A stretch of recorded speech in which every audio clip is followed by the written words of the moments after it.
Hello बच्चों, आज हम कवर करने वाले हैं बायोमोलिक्यूल के सभी इंपॉर्टेंट क्वेश्चंस और इन क्वेश्चंस के साथ पीवाईक्यूज भी हैं और कुछ रीजनिंग क्वेश्चन भी हैं। नॉर्मली बायोमोलिक्यूल एक ऐसा यूनिट है जो लगता है कि यार बहुत इजी है, लेकिन ये कंप्लीट स्कोरिंग बनाने के लिए आपको एक वीडियो प्रॉपर देखना होगा, इसकी प्रैक्टिस करनी होगी। तो चलिए आज के इस वीडियो में हम इस यूनिट के सभी कोर इंपॉर्टेंट क्वेश्चंस को कवर करते हैं। Let's begin.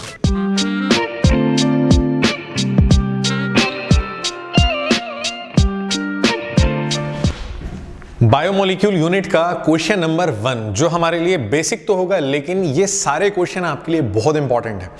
पहला क्वेश्चन है right the product obtained by the hydrolysis of lactose. देखो यार, लैक्टोज एक ऐसी शुगर है जो नेचुरल शुगर है, मिल्क में प्रेजेंट होती है, क्योंकि जहां पर भी टर्म लैक्ट आ जाता है, लैक्ट का मतलब ही होता है मिल्क। तो ये नेचुरल शुगर है जो मिल्क में प्रेजेंट होती है और इसका जनरल फॉर्मूला होता है, अगर हम लोग लैक्टोज की हाइड्रोलाइसिस करते हैं, मतलब वाटर में इसको मिलाकर डिसोसिएट करते हैं, तो ये टूटने पर 2 मोनोसैकेराइड देता है, क्योंकि lactose is a disaccharide. Hydrolysis करेंगे 2 मोनोसैकेराइड देगा in presence of enzyme lactase, और जो पहला मोनोसैकेराइड बनता है वो बनता है। तो बच्चों ये इसका बड़ा सिंपल सा आंसर है, lactose is a disaccharide which on hydrolysis gives 2 units of monosaccharide, that is glucose and galactose. तो लैक्टोज की जब भी आप हाइड्रोलाइसिस करते हो, ग्लूकोज और गैलेक्टोज बनता है। ये बात अगर आप अपने वर्ड्स में लिख देंगे तो चल जाएगा, अदरवाइज आप इक्वेशन फॉर्म में लिख दोगे तो भी चल जाएगा। बस लिख देना नीचे लास्ट में, lactose on hydrolysis gives glucose and galactose. तो बच्चों ये हमारा 1 मार्क टाइप का क्वेश्चन है, क्वेश्चन नंबर 1 कंप्लीट होता है। अब आते हैं क्वेश्चन नंबर 2 पर, डिफाइन द टर्म एनोमर। ये कुछ ऐसी चीजें इस यूनिट में हैं जो हम लोग नॉर्मली पढ़ते वक्त ध्यान नहीं देते, लेकिन ये हमारे बोर्ड्स में, इवन कॉम्पिटेटिव एग्जाम में क्वेश्चन बना देती है। इसी तरह की एक टर्म है एनोमर। एनोमर का मतलब ये होता है, anomers are those isomers which are differ in their configuration only at carbon number 1। ऐसे कंपाउंड जिनके पूरे कार्बन की कॉन्फ़िगरेशन सेम होती है, बस फर्स्ट कार्बन की कॉन्फ़िगरेशन चेंज हो जाती है, उन्हें एनोमर कहते हैं। मैं आपको एक्सप्लेन कर रहा हूं कैसे। बच्चों जैसा कि आप देख सकते हैं, ये मैंने ग्लूकोज का जो बनाया है, ये ग्लूकोज का साइक्लिक स्ट्रक्चर है जो फिशर प्रोजेक्शन के हिसाब से हम लोगों ने लिखा हुआ है। अब इस फिशर प्रोजेक्शन वाले स्ट्रक्चर में अगर आप ध्यान से देखो तो सारे ही कार्बन पे, कार्बन नंबर 2, 3, 4, 5, 6 पर जो ग्रुप जिस पोजीशन पे है वो दोनों स्ट्रक्चर में सेम है। मतलब कार्बन नंबर 4 का OH राइट पे है तो इधर भी 4 का OH राइट पे है, 3 का OH लेफ्ट पर है तो इधर भी 3 का OH लेफ्ट पर है। लेकिन बच्चों अगर आप ध्यान दो तो कार्बन नंबर 1 जो है उसकी कॉन्फ़िगरेशन डिफरेंट है। यहां कार्बन नंबर 1 के OH को आप राइट साइड देख रहे हो, यहां कार्बन नंबर 1 के OH को आप लेफ्ट साइड देख रहे हो। This is alpha D glucose, क्योंकि OH ग्रुप राइट साइड है फर्स्ट कार्बन पे, और यहां फर्स्ट कार्बन का OH लेफ्ट साइड है, तो ये कहलाएगा beta D glucose. Alpha D glucose और बीटा डी ग्लूकोज में सिर्फ पहले कार्बन के OH की पोजीशन बदल रही है, इसका मतलब दोनों आपस में है एनोमर। तो एनोमर का मतलब वो आइसोमर जिनका फॉर्मूला सेम होता है, जिनका स्ट्रक्चर पूरा सेम होता है, बस फर्स्ट कार्बन के ऊपर जो ग्रुप्स हैं उनकी जगह चेंज हो जाती है। These are called anomers. Example alpha D glucose, beta D glucose. अगर आप स्ट्रक्चर नहीं बना सकते तो कोई प्रॉब्लम नहीं है, आप अपने एग्जाम्पल में लिख देना alpha D glucose and beta D glucose, जहां पे कार्बन नंबर 1 पे इनके ग्रुप्स की पोजीशन बदलती है, सो दे आर एनोमर्स। सिंपल है। क्वेश्चन नंबर 3 पे आते हैं, What are the hydrolysis product of sucrose. बच्चों ज्यादातर क्वेश्चन सुक्रोज पे आता है। सुक्रोज भी एक डाइसैकेराइड है, जैसा कि हम जानते हैं सुक्रोज इज अ डाइसैकेराइड जिसका फॉर्मूला होता है, जब हम सुक्रोज की हाइड्रोलाइसिस कराते हैं तो यहां पर एंजाइम होता है इन्वर्टेज। यहां पर जो एंजाइम होता है इसका नाम है इन्वर्टेज, और जब सुक्रोज टूटेगा तो सुक्रोज हाइड्रोलाइसिस करने पर देगा, सुक्रोज की हाइड्रोलाइसिस करेंगे तो ये आगे जाकर हाइड्रोलाइसिस प्रोडक्ट बनाएगा 2 monosaccharide, that is glucose and fructose, और ये प्रोसेस कहलाता है इन्वर्जन ऑफ शुगर। ये प्रोसेस कहलाता है इन्वर्जन ऑफ शुगर। तो बच्चों ये सुक्रोज की हाइड्रोलाइसिस का कॉन्सेप्ट है। अब आते हैं हमारे नेक्स्ट क्वेश्चन पे, आप इसे नोट कर सकते हो। क्वेश्चन नंबर 4 जो हमारे कई बार बोर्ड एग्जाम में आ चुका है, इवन हमारे कॉम्पिटेटिव एग्जाम में भी आ चुका है। क्वेश्चन ये आता है कि ग्लूकोज के ओपन चेन स्ट्रक्चर की लिमिटेशन बताओ, ग्लूकोज के ओपन चेन स्ट्रक्चर की कमियां बताओ, या ये बताओ कि भाई ग्लूकोज का ओपन चेन स्ट्रक्चर क्या क्या रिएक्शन नहीं करता। तो ये सारी बातें घुमा फिराकर एक रास्ते पर हमें लाती हैं कि ग्लूकोज के ओपन चेन स्ट्रक्चर की कमी। देखो बच्चों एक बात समझना, ग्लूकोज का जब आप स्ट्रक्चर देखते हो तो आप ये नोटिस करोगे कि ग्लूकोज के अंदर होता है एल्डिहाइड ग्रुप। क्या प्रेजेंट होता है? Aldehyde group. एल्डिहाइड ग्रुप होने के बाद भी ग्लूकोज कभी भी एल्डिहाइड ग्रुप होने के बाद भी ग्लूकोज कभी भी शिफ्ट रिएजेंट से रिएक्ट नहीं करता, NaHSO3 से रिएक्ट नहीं करता और इवन DNP टेस्ट भी नहीं देता। तो भैया इसका मतलब ये है कि इसके पास एल्डिहाइड है लेकिन दिखने का है, किसी काम का नहीं है। It means glucose does not contain free aldehyde group. तो ओपन चेन स्ट्रक्चर की सबसे बड़ी कमी यह है कि उसके पास एल्डिहाइड ग्रुप होने के बाद भी it does not react with शिफ्ट reagent, it does not react with NaHSO3 and even it does not form gives 2,4-DNP test. It means glucose does not contain free CHO group, that is free aldehyde group। अब यहां पर मैं आपको कुछ equation form में लिखता हूं जो आपके लिए काम आएगा।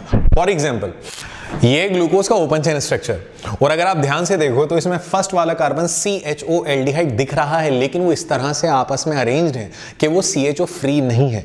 अगर मैं यहां पर इसका रिएक्शन शिफ्ट रिएजेंट से कराता हूं, शिफ्ट रिएजेंट से अगर आप रिएक्ट कराओगे तो आगे कोई रिएक्शन ही नहीं होगा, दैट इज नो रिएक्शन। आप थ्योरी लिखने के बाद ये रिएक्शन जरूर लिखना। अगर मैं इसी ग्लूकोज का रिएक्शन कराता हूं NaHSO3 से, तो ये बायसल्फाइड एडिशन प्रोडक्ट बनना चाहिए था, क्योंकि एल्डिहाइड बनाता है लेकिन ये ग्लूकोज नहीं बना रहा। It means it does not contain, it means glucose does not contain free CHO group. तो बच्चों ये बातें आप लोगों को अपने आंसर में जरूर नोट करनी है। आप पहले इक्वेशन लिख सकते हो, उसके बाद लास्ट में ये लिख सकते हो। शुरुआत में क्या लिखोगे? शुरुआत में ये लिखोगे glucose contain aldehyde group but it does not react with shift reagent, it does not form addition product with NaHSO3 and even it does not gives DNP test। ये आपने लिख दिया। इसके बाद आप लिखोगे it means glucose does not contain free CHO group, ये लिख दिया। उसके बाद आप इस तरह से इक्वेशन लिखोगे, शिफ्ट रिएजेंट के आगे नो रिएक्शन, टू NaHSO3 के आगे नो रिएक्शन। तो बच्चों ये हमारा इस तरीके से एक बड़ा ही इंपॉर्टेंट क्वेश्चन कवर होता है। आप इस कॉन्सेप्ट को अपने माइंड में सेट कर लो। देखो कई बार ऐसा होता है कि आप आंसर को याद करने की जल्दबाजी में आप कॉन्सेप्ट को बिठाते नहीं हो अपने दिमाग में। आपको कॉन्सेप्ट क्लियर करना पड़ेगा, आंसर तो याद हो ही जाएगा, उसमें कोई प्रॉब्लम नहीं है। कॉन्सेप्ट अपने दिमाग में बिठाओ जिससे आपको एग्जाम में लिखना आपके लिए इजी हो, चीजें सीखना इजी हो। कोशिश करो चीजें ऐसी सीखो कि किसी दूसरे को भी सिखा सको, तब जाके परफेक्शन होगा। चलिए नेक्स्ट क्वेश्चन पर आते हैं। अब आते हैं हमारे नेक्स्ट क्वेश्चन पे, question number 5। What are biocatalyst? What are biocatalyst? जैसा कि आप सबको पता है, बायो वर्ड जो होता है, बायो टर्म जो होती है, ये लाइफ से कनेक्टेड है। तो ऐसे कैटलिस्ट जो हमारी लाइफ से कनेक्टेड है वो क्या है? तो बच्चों ऐसे कैटलिस्ट को हम नाम देते हैं enzymes. Enzymes are bio catalyst. They catalysed many biochemical reactions. They catalyse many biochemical reactions. हमारे अंदर, प्लांट्स के अंदर कई रिएक्शन हो रहा है, हमारे फूड को डाइजेस्ट कर रहे हैं, इवन हम रेस्पिरेशन जो कर रहे हैं उसमें भी हमें कई बायो कैटलिस्ट की रिक्वायरमेंट है। हमारे फूड को डाइजेस्ट होने में बायो कैटलिस्ट मतलब एंजाइम की रिक्वायरमेंट है। तो बच्चों enzymes are biocatalyst, they catalyse many biochemical reactions and even they accelerate reaction. ये हमारे रिएक्शन की स्पीड को बढ़ाते हैं। मैं आपको यहां पर कुछ बड़े बेसिक सी बात बता रहा हूं। They catalyse many biochemical reaction and they increases reaction rate. और एक बात का ख्याल रखना, टेक्निकली एंजाइम एक प्रोटीन होता है, नाइट्रोजनस कंपाउंड होता है।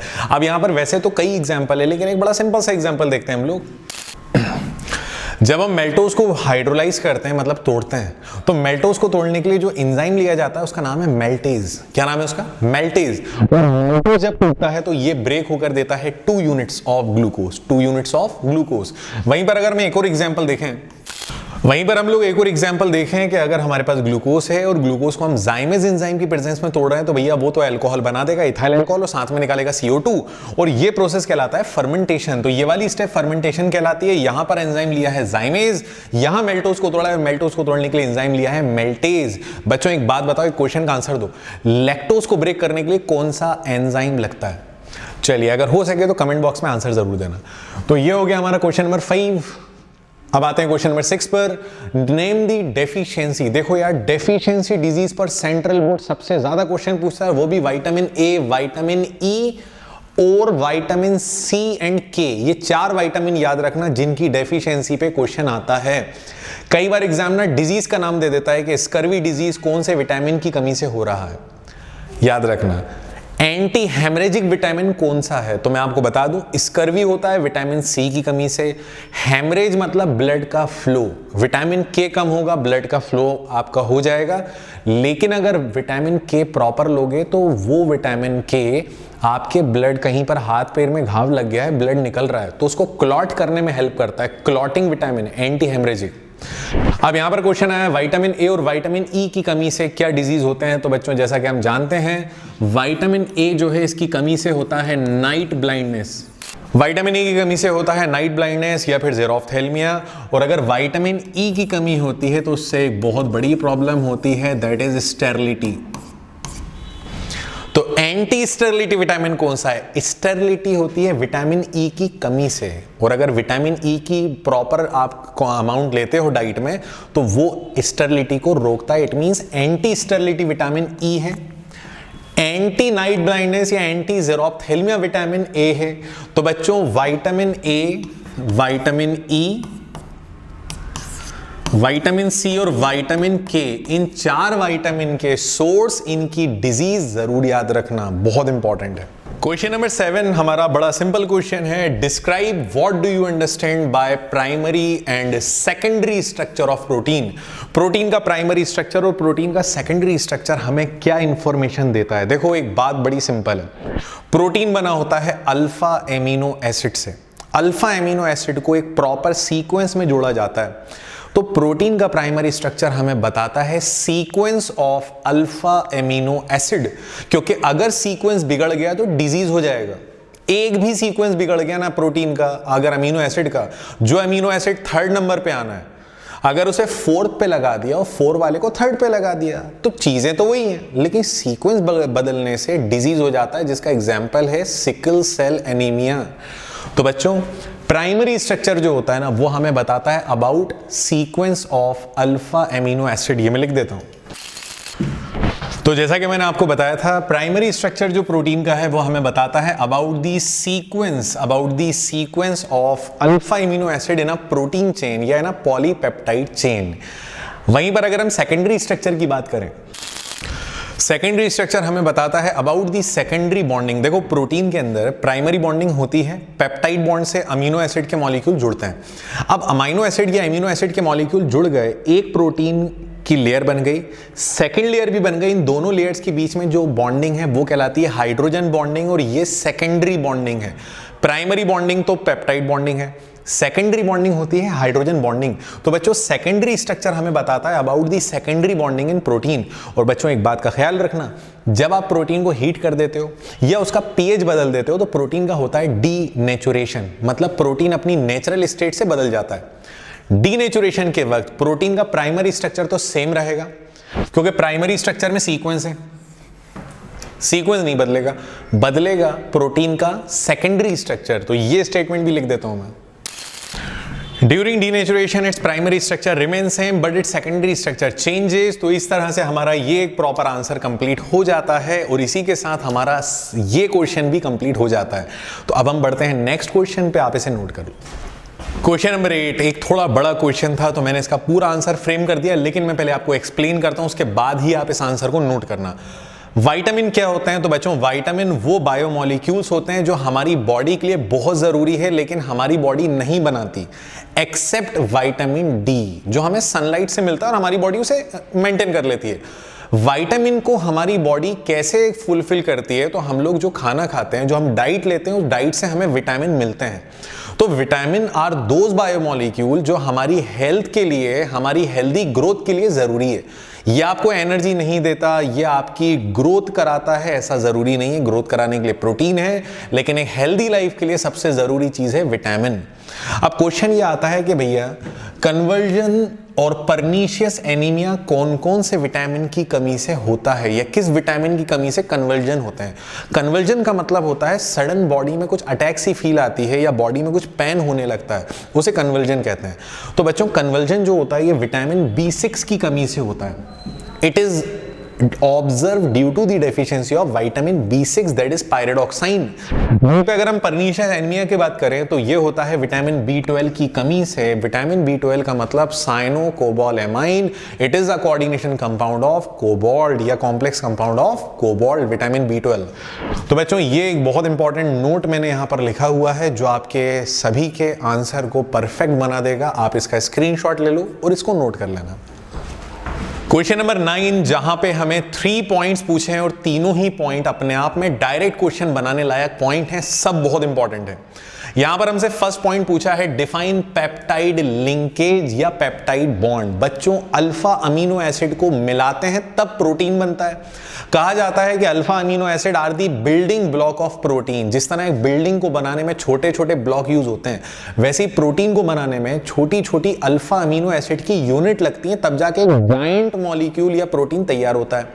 अब अल्फा अमीनो एसिड की यूनिट आपस में किसी ना किसी बॉन्ड से तो जुड़ी होंगी, तभी तो वो जुड़ती हैं और प्रोटीन बनाती हैं। तो वो बॉन्ड, वो लिंकेज जो अल्फा अमीनो एसिड की यूनिट्स को कनेक्ट करता है, उस लिंकेज को हम कहते हैं पेप्टाइड लिंकेज। तो पेप्टाइड लिंकेज वो लिंकेज है जो अल्फा अमीनो एसिड की यूनिट को कनेक्ट करता है, और कैसे करता है ये दिखाना जरूरी है, तो समझ लो आप लोग। जैसा कि आप देख सकते हैं मैंने यहां पर अल्फा अमीनो एसिड की 2 यूनिट लिखी हैं। 2 लिखो, 3 लिखो या 4 लिखो, उससे कोई फर्क नहीं पड़ता। हर बार आप अमीनो एसिड की लिंकेज को कनेक्ट करके पेप्टाइड बॉन्ड दिखा सकते हो। जब अमीनो एसिड की यूनिट आपस में कनेक्ट होती है तो एक अमीनो एसिड अपना OH रिलीज करता है, वहीं साइड वाला अपना हाइड्रोजन रिलीज कर देता है, मतलब निकल जाता है H2O। इसने हाइड्रोजन दिया NH2 ने, और साइड वाले ने OH दे दिया। फाइनली जब मैं इधर का OH हटाता हूं तो मेरे पास यहां बचेगा CO, और जब इधर का हाइड्रोजन हटाता हूं तो यहां बचेगा NH। इस CO और NH के बीच जो बॉन्ड आपको नजर आ रहा है, दिस इज पेप्टाइड बॉन्ड। इसके आगे की चेन सेम रहेगी। क्या है आगे की चेन? इसके आगे की चेन सेम रहेगी, तो इसके आगे है CHR। सिमिलरली CO के पीछे की चेन सेम रहेगी, तो इसके पीछे भी है CHR NH2। ये जो आपको CO और NH के बीच बॉन्ड दिख रहा है, दिस इज पेप्टाइड बॉन्ड।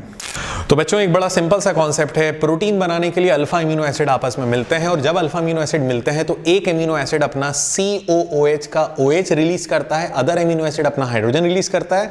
इस तरह वाटर मॉलिक्यूल निकल जाता है, और वाटर मॉलिक्यूल निकलने के बाद जो बॉन्ड तैयार होता है between CO and NH, this bond is known as peptide bond और पेप्टाइड लिंकेज। तो पेप्टाइड लिंकेज का कॉन्सेप्ट तो हो गया कंप्लीट। अब आते हैं प्राइमरी स्ट्रक्चर ऑफ प्रोटीन पर। जैसा कि हमने अभी थोड़ी देर पहले पढ़ा कि प्रोटीन का प्राइमरी स्ट्रक्चर हमें क्या बताता है, तो प्रोटीन का प्राइमरी स्ट्रक्चर हमें बताता है about sequence of alpha amino acid. क्योंकि अल्फा अमीनो एसिड के सीक्वेंस में एक जरा सा भी चेंज आ जाता है तो बड़े से बड़े डिजीज होने के चांसेस हैं। जैसे एग्जांपल दे रहा हूं, सिकल सेल एनीमिया। तो प्रोटीन का प्राइमरी स्ट्रक्चर हमें बताता है about the sequence of alpha amino acid. तो मैं लिख देता हूं यहां पर। तो बच्चों ये तो हो गया प्राइमरी स्ट्रक्चर ऑफ प्रोटीन के बारे में, और प्राइमरी स्ट्रक्चर ऑफ प्रोटीन के बाद थर्ड पॉइंट यहां पर जो पूछा हुआ है वो पूछा है डीनेचुरेशन ऑफ प्रोटीन। डीनेचुरेशन का मतलब प्रोटीन की नेचुरल स्टेट को बदल देना। अगर हम डीनेचुरेशन की बात करें तो देखो, प्रोटीन एक नेचुरल स्टेट में जो भी कंडीशन है प्रोटीन की, चाहे वो लिक्विड हो, चाहे वो सेमी सॉलिड हो या सॉलिड हो, अगर प्रोटीन को आपने हीट कर दिया या उसका पीएच बदल दिया तो 2 कंडीशन ही हैं जिससे होती है उसकी नेचुरल स्टेट चेंज। और जब नेचुरल स्टेट चेंज हो जाती है तो वो प्रोसेस कहलाता है डीनेचुरेशन। जब आप प्रोटीन का टेम्परेचर चेंज कर दो तो वो डीनेचर्ड हो जाएगा। उसके हाइड्रोजन बॉन्ड जो आपस में एक धागे बने हुए हैं, जो धागे थ्रेड बने हुए हैं ना हाइड्रोजन बॉन्ड के, वो टूट जाएंगे। या प्रोटीन का पीएच बदल दो तब भी वो डीनेचर्ड हो जाएगा। तो जब भी प्रोटीन का टेम्परेचर या पीएच बदलते हैं तो प्रोटीन की नेचुरल स्टेट चेंज हो जाती है, and this phenomena is known as denaturation of protein.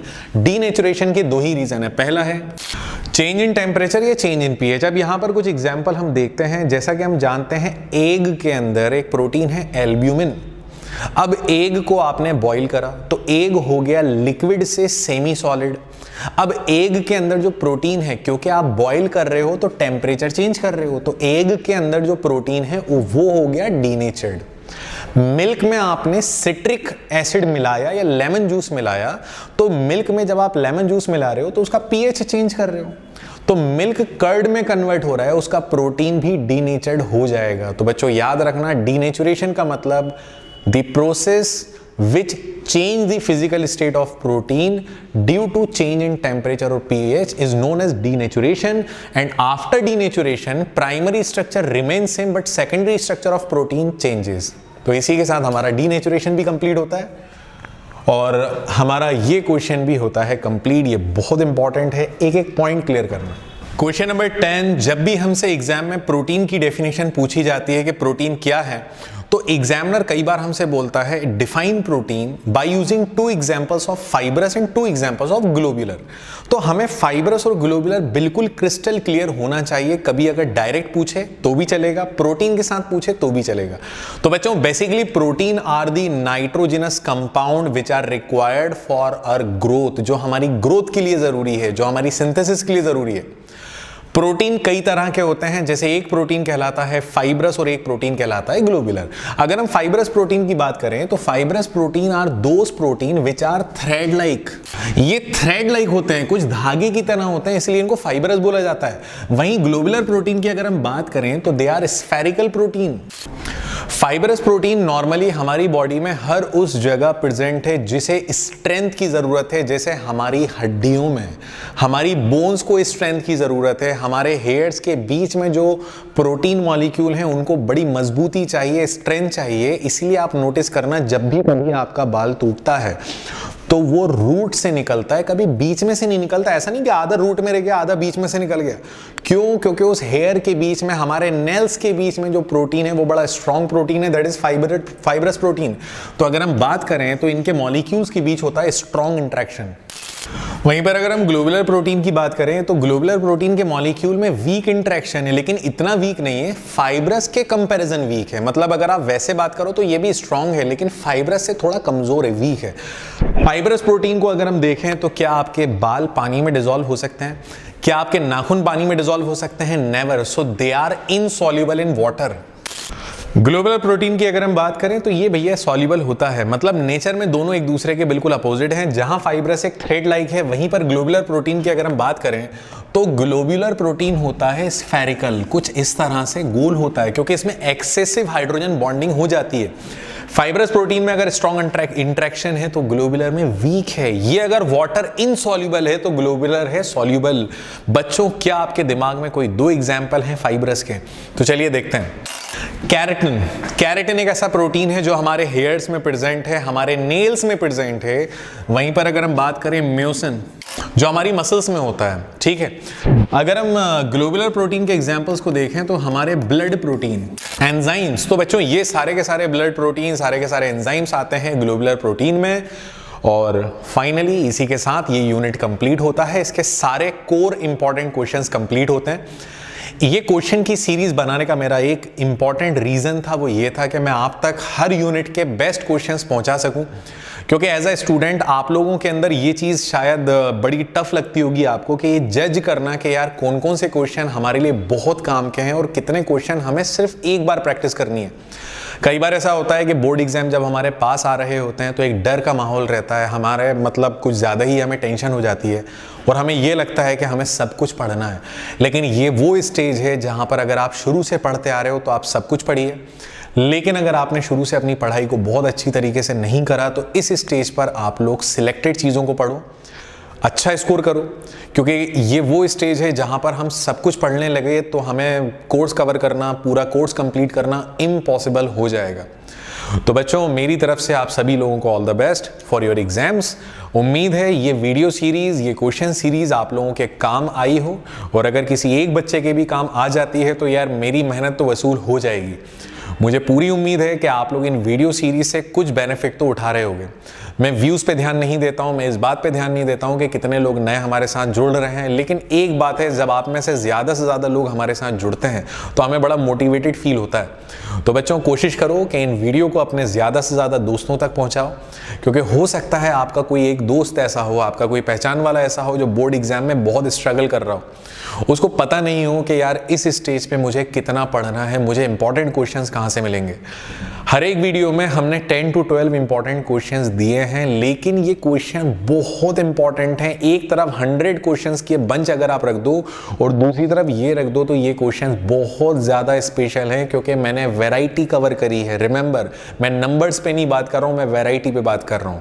किसी भी एक यूनिट में हार्डली 10 to 15 क्वेश्चंस की वैरायटी होती है, जिसे घुमा फिरा के उससे नंबर ऑफ क्वेश्चंस बढ़ा दिए जाते हैं, 100, 200, 300 बना दिए जाते हैं। लेकिन अगर आपने वो बेसिक वैरायटी कवर कर ली, तो आप उससे रिलेटेड कहीं का भी क्वेश्चन कर लोगे। तो बच्चों, मिलते हैं आगे। उम्मीद है अगर आप लोगों को ये वीडियो पसंद आए तो अपने दोस्तों के साथ ज़्यादा से ज़्यादा शेयर करें। टिल देन, नेक्स्ट वीडियो में हम लोग मिलते हैं। All the best.